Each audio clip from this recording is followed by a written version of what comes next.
Welcome to another episode of Two Old Geeks Talking. Now on the World Wide Web. Hey, welcome back to Two Old Geeks Talking. I'm Rob. I am Trace. And today we'll be discussing The Crow. That's right. We're going to talk about the movie. We're going to talk about the comic. We're going to talk about the TV series. And we're going to talk about some rumors about the upcoming reboot. Oh, really? Before we get started, let me just take a moment to say, once we reach 500 subscribers, we're going to have a mega mystery box. And so it'll be given away to one of our survivors. It'll be given away to one of our subscribers.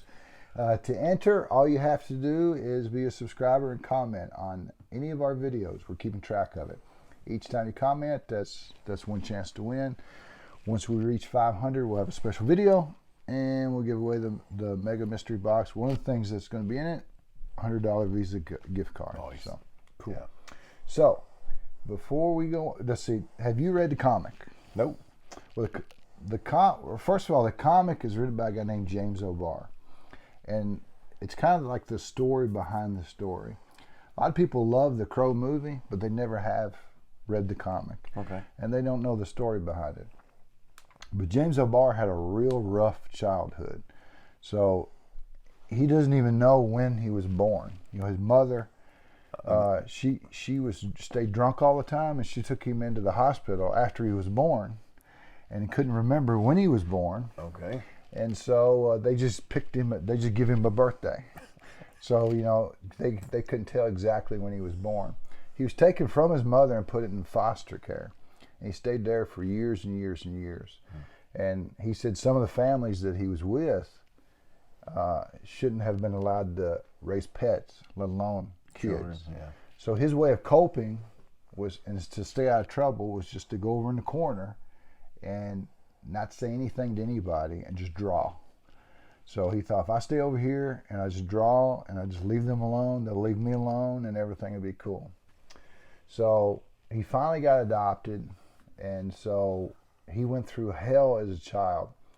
And so he finally met this girl, all right? And she was total opposite of everything he was. So he was negative, she was positive. And he was introverted, she was extroverted.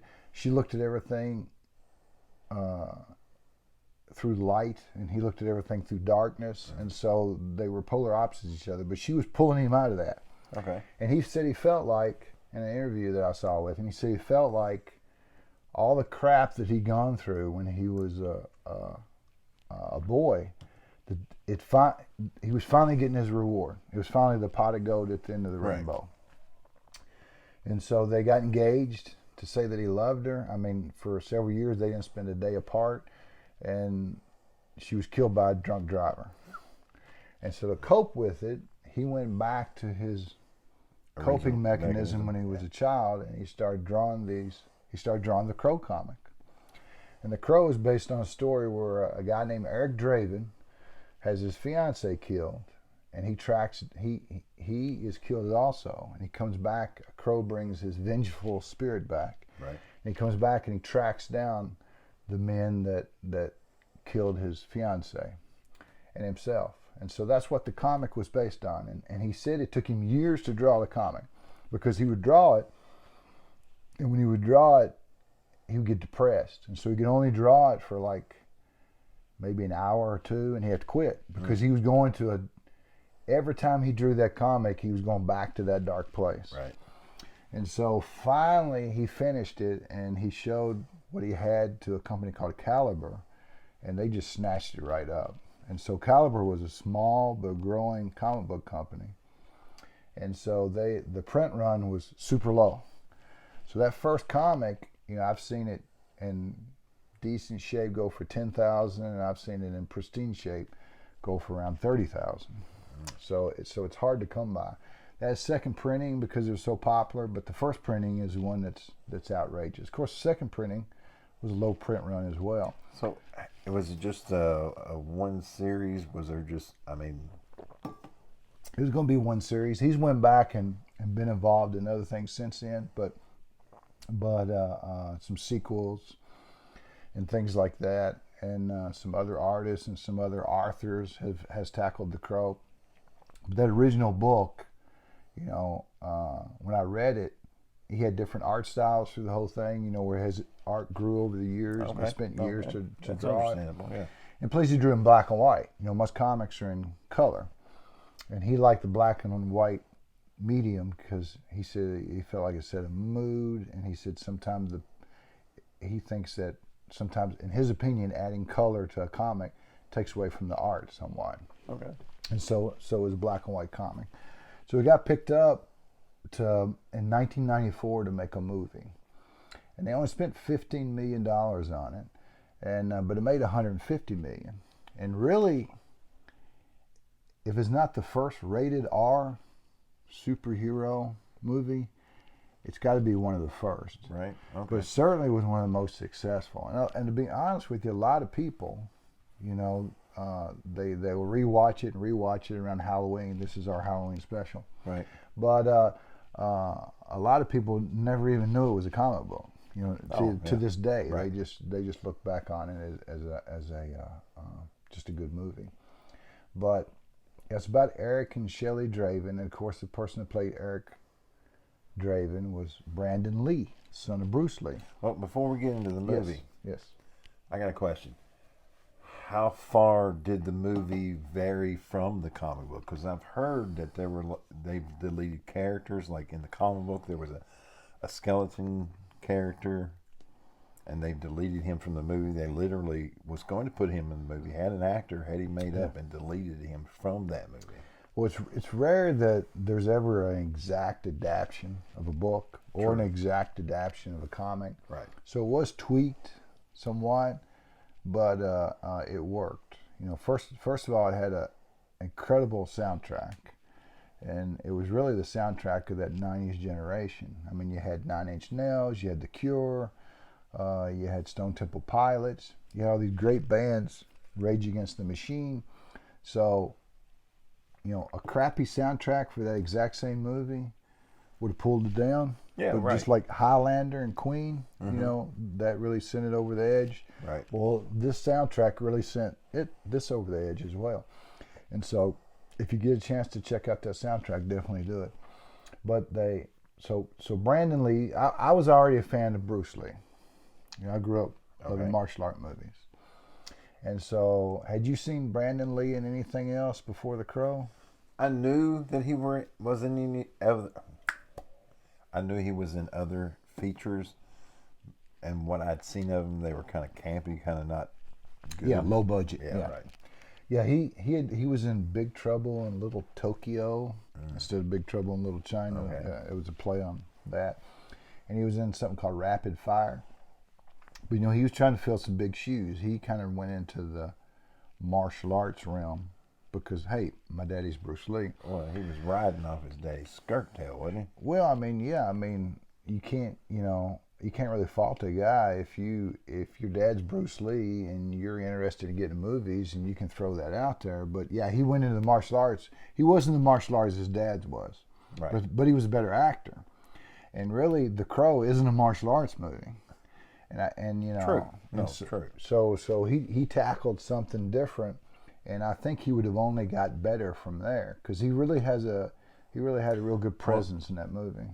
A lot of people believe that this would have been the movie that would have set him on, like set his name on fire, right? But on the other hand, a lot of people believe that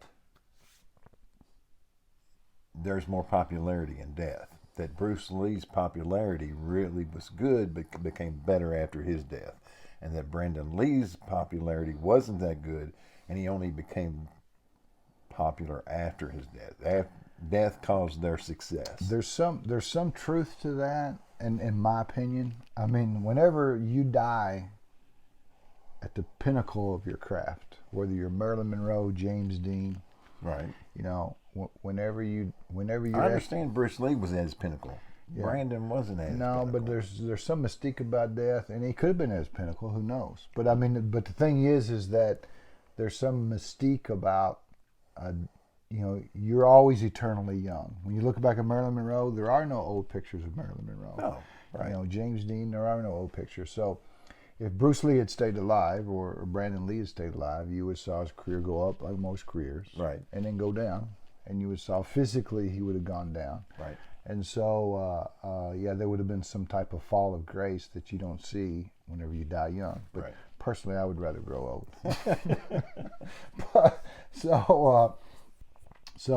I'd seen Brandon Lee in a few things, and then before the movie come out, of course, Brandon Lee died while making The Crow. Right. They say the movie was cursed. Well, they had tons and tons of accidents on set. Right. Like the one reason he wore the electrical tape around his hand is because he got like a major gash in his hand, and that was the whole reason for the black tape. Yeah, how he died was they finished all principal filming. Mm-hmm. They were going back and redoing some scenes from different angles. And so the guy that was the main villain in the movie, I forget his name, and but they'd sent the weapons guy home, but a few weeks earlier, and so they had a real gun with a fake bullet in it. Right, blanks. And so it was blanks. So it was supposed to fire out and just make noise. Well, the wadding from the last time they used it had stuck in the barrel. Right. So when they reloaded it, safety precautions would have had you check everything out. Mm-hmm. When they reloaded it and they pulled the trigger, that fake explosion propelled the wadding from that previous bullet. And it was a slug. Yeah. It basically, he got shot with a .44 Magnum in the chest. Right. And so he went down, and he wasn't supposed to go down in the scene. And so everybody was kind of shocked, and he laid there for a bit. And then he ran over there and realized what had happened. So they took him to the hospital and operated on him for 6 hours. And, and unfortunately he passed away. And the guy was like 28 years old. And so when you go back and watch a movie and the guy died on set, first of all, The Crow, a guy coming back from death and then him dying on set, right. That added a mystique to the movie as well. From what I've heard is that the directors and the producing company decided not to release it, and that it was Brandon Lee's wife that said, no, this is his last movie, and so they went ahead and I don't forget how much more money they threw into it to do. Yeah, originally they wanted Johnny Depp to be in the role, and he turned it down. Well, actually, there were several different people they thought about. So it ended up being a lot of Brandon Lee's scenes were finished by a young man who was just got into stunt work named Chad Stahelski. Now Chad, he went on to do Keanu Reeves' stunt work in The Matrix, and he's the producer of John Wick movies. Well, earlier today we were talking about deep fakes, where they can put a face on you. Yeah. Wasn't this kind of like the first time they'd ever done that? Yeah, I just recently rewatched the movie Wednesday, as a matter of fact, so a couple of days ago, and then my wife watched it for the first time. Mm-hmm. So I was really interested to see what she thought of a movie that's nearly 30 years old. Right. And so she loved it. She really, really enjoyed it. And to go back and watch a 30-year-old movie and still have it hold up, but yeah, there's one scene where the mirror is shattered, and you can see different fractions of him in the mirror. That was done post-production. There's one scene where he swings out over top of the cityscape and comes in, and where the window had broken and his hands are bleeding. That's Chad Stahelski. So there's one scene in there that's completely CG, where he's like tripping through this wet hallway. Yeah. And for it to be 30 years old and be like pretty much the beginning of CG, that really, really holds up. Oh yeah. They did a great job. And the whole feel of the movie it's supposed to be based in Detroit, but it's got like you're a Batman fan. It's got like a Gotham feel to it, And so yeah, it was good. It had the cop in it was the black dude from Ghostbusters. Oh yeah. Yeah. He was so, what's your opinion on the visual? I'm it's a movie, and it's about visuals. Did you think the movie was a little dark? Like everything was so freaking dark, you couldn't half see what was going on. If you watched it on a VHS, Yeah, it probably your difference between a VHS and a Blu-ray, and here's the Blu-ray. It's unbelievable, and so like I'm a big Lone Wolf and Cub fan, and when I watched that movie on the VHS, there was a scene where a guy's carrying a lantern, and it's nighttime, and all you see is like a light. You don't see the guy or the trees. You see a light going across the screen. Whereas when I watched it on Blu-ray, well, I mean, you see the trees, you see the guy, you see the road, you see the entire scene. So, like, I just rewatched this on Blu-ray, and I had the VHS, and I had the DVD at one time. And so, I got a big screen TV and turn out all the lights and make the room dark and put it on there. So for me, viewing it with this wasn't any issues at all. But the camera shots and the cinematography, I mean, yeah, it was amazing. It's a great movie. I mean, you need to check it out. So after the comic and after the movie, and James O'Barr, the writer, is actually in the movie. There's one scene where a guy like breaks a window and grabs a TV and takes off down the street. That's him. Never noticed that till I watched it. I've seen it probably a dozen times. The last time I watched it, I was like, James O'Barr. So he was recently in our area in Lexington at the Comic-Con. Oh, cool. And so anyway, but yeah, he's a great artist and the creator of the Crow. So afterwards, and the movie came out in '94 and '98. And even Crow fans don't know about this. A lot of them don't, except the hardcore ones. There was a TV series. It was made over in Canada. Wasn't there movies before the TV series? There's a lot of sequels. There's a lot of sequels. There's like 3 sequels to The Crow. Don't watch them. Don't look them up. Don't think about them. From my understanding, They're so bad. They're like Highlander Brandon Lee sequels. was one of the first actors to ever sign a multi-movie contract. Oh, yeah? Yeah, and that because of his death, it didn't go through. Those movies are so bad. A lot of people try to rate them and try to say, well, of all the sequels, this one's okay, this is okay. No, just like you would any. Yeah, no, they're horrible. Don't even. It's like the sequel to Conan the Barbarian, the sequel to Highlanders. Just stay away from those. They're terrible. To come out with series, and so I thought this is going to suck. Number one, it's a TV series, so they're limited in what they can do. Right. But they got this martial artist called Mark, and I'm going to say his name probably wrong, DeCassis, I think his name is, but he was in most people would recognize him as playing Zero in John Wick 3. But he's a phenomenal, most underrated martial artist out there. I mean, his moves are incredible. He ain't the guy from the Chopped series, is he? I don't know. There's a cooking show where there's this guy who goes, cook! I don't know, but is that guy a martial artist? Is that guy a martial artist? Yeah.